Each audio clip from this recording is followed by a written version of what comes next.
Hey, what's up, guys? Sorry for the lapse in communication there. It was kind of a interesting weekend going into this week. Um, Had a little bit of an issue on Saturday, I think, after I made the one video. Now that I look back on that one video where I went out and went to the post office and made a bag, I think you could tell like I was already starting to kind of get like a little squirrely. And then I was kind of dealing with like some really bad cravings, and I have a medication that was prescribed to me to kind of help with opiate cravings called naltrexone, um, which I was told, or at least what I read, it was like this, 3 to 5 days or whatever after you've quit, you could start using it. But I think actually with kratom, it's better to wait 7 to 10 days to take it. And all that is basically just like it just kind of plugs up. It basically, occupies your opioid receptors, but you don't get a buzz off of it or anything like that. So it's supposed to help with cravings. Well, anyways, I took it, and it was too early, so I went into precipitated withdrawals, which is a new hell I did not know existed. And that triggered, it's just the worst feeling in the world. So basically what happened is that, in the matter of seconds after swallowing this tablet, basically years worth of opiate crap, kratom and all this other stuff just gets ripped out of you instantly. So it's like cutting a parachute and just hitting the ground. It's really bad. It really kind of jacked me up for a good 2 days. Didn't eat anything for 2 days. I have a Fitbit so I can track my sleep, and it's basically like every 26 hours I would fall asleep for like 2 hours. So I was basically staying up 24 hours a clip for 4 or 5 days in a row, which doesn't help. So I kind of was waiting it out. I knew the deal. Like, once that medication's in you, it's like that's what it's like. I mean, it's such torture because then you are trapped in it. It doesn't matter what you take. It doesn't matter. I mean, someone could run in and hook you up to an IV and start pumping Dilaudid in you. It's not gonna stop what's happening. And boy, oh boy, do you feel stuck? So I kind of just rode it out for a day or two. And then, by Sunday night, I was really mental. Like I was starting to crack. I mean, I was already exhausted. I had a week of withdrawal and not sleeping, and leading into that moment. And so, like, it's kind of like getting to the last block of your marathon, and then having someone come out from the crowd and just kick you in the balls. Like I was already beat up pretty good. So I did attempt to go out and take some kratom on Sunday night, and I took some, and it didn't help. And then I waited till the next morning and took some, and it didn't give me any euphoria or anything. I did feel my body calm down a little bit, but it's a very strange feeling because you could feel nothing up here. You could feel it like react in your body, but it's just like it's just a brick wall up here. Like it's nothing.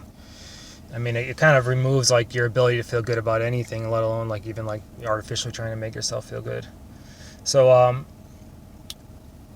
so I had a little bit of a slip up there, but that was it though. As far as just I took a couple times just trying to like regain my insanity, and it just wasn't really even fixing me anyways. And then finally, I kind of had discussions with my sponsor, had discussion with my soon-to-be wife and all that, and it's just like it's just time to I was really at a crossroads of like I'm either just gonna go back out and just do this for the rest of my life, or or just it's got to stop. I got to get back on the horse. So that's what I did. So couple days kratom free now, completely kratom free. So I mean, I was very depressed coming out of that whole thing, and then especially when you have kind of like slip ups and stuff. But I really had to reframe it of like, look, like it's not all lost here. Like you've still like over the last 10 days, like there's much more clean time than there is unclean time. And And if I just get back on the horse, like it's probably not going to be as bad. It might not be as bad as I think it is. You know, maybe it's like maybe I'm over the hump, and so I did that, and had to kind of get back to basics with working my program and stuff. I kind of didn't come out of the chute very good with doing what I'm supposed to do. So got everything readjusted, re-squared up, and woke up without kratom today, and gonna make it through the day. If for any reason I feel like I can't make it through the day, then you know, pick up the phone and do what you got to do. But yeah, I think I'm okay. I'm okay. You know, it didn't start any big runs or anything, because that I mentioned in other videos in the past. That's where I would really screw up. Like with if I did have a weak moment, made some bad choices and screwed up, it's like it's really not a big deal. Like just tell everybody you screwed up, and then you can kind of get back on your feet very quick and get on with it. But I would never do that. I mean, once I made up my mind that I was going to go do what I was going to go do, then that was it. Maybe in 90 days I'll tell you the truth about what happened, you know. But so I'm glad that this time around I was honest about everything, and as honest as I could be, and got back back up and brushed myself off and kind of got back on the path very quickly. Because otherwise, I mean, it'd be very easy to get down on yourself, and it's I mean, this shit is everywhere. It's on every street corner. I mean, it's not that expensive. I mean, when you go nuts on it, it gets expensive, but it's, like, it's real easy to justify, like, look, this is too raw, this is too painful, I don't want to deal with this shit. I'm just one of those people that's meant to just take this shit for the rest of my life. It's when you're in that much pain and you haven't slept in in a week, and man, that all sounds reasonable. I was like, well, yeah, it's what, keep your dosage down, maybe try and do just like what, like, $20 a week worth or something like that, and then just stay on that, and then that's going to help you function. Like, all that stuff seems like very, like, oh yeah, sure, that sounds good, I could do that. Well, especially when you're weak like that. But that's when you need to reach out so you can hear from other people that, like, no, that's an absolute fucking lie. I knew after I had those couple attempts, as far as, like, just trying to get some sleep and stuff and just being weak, I knew that after I had that one day with it, if I woke up the next day and took it, then it was going to be back to the races, because it doesn't work like that. You don't just, before, at least for me, I don't just take it before bed, or I don't just take 6 capsules a day, or or I'll take 2 grams because I'm, for a workout, it helps me with motivation. Like, that's not my life. That's not how I am. And if I wake up with it, it's not going to stop until I go to sleep with it. So got a very good lesson in acceptance. I mean, that's what I was kind of preaching all last week. And I mean, boy, howdy, if precipitated withdrawals is a crash course in acceptance, because once you are in it, you are in it. And you will destroy yourself mentally if you don't just accept that, this is going to be a rough kind of day or two.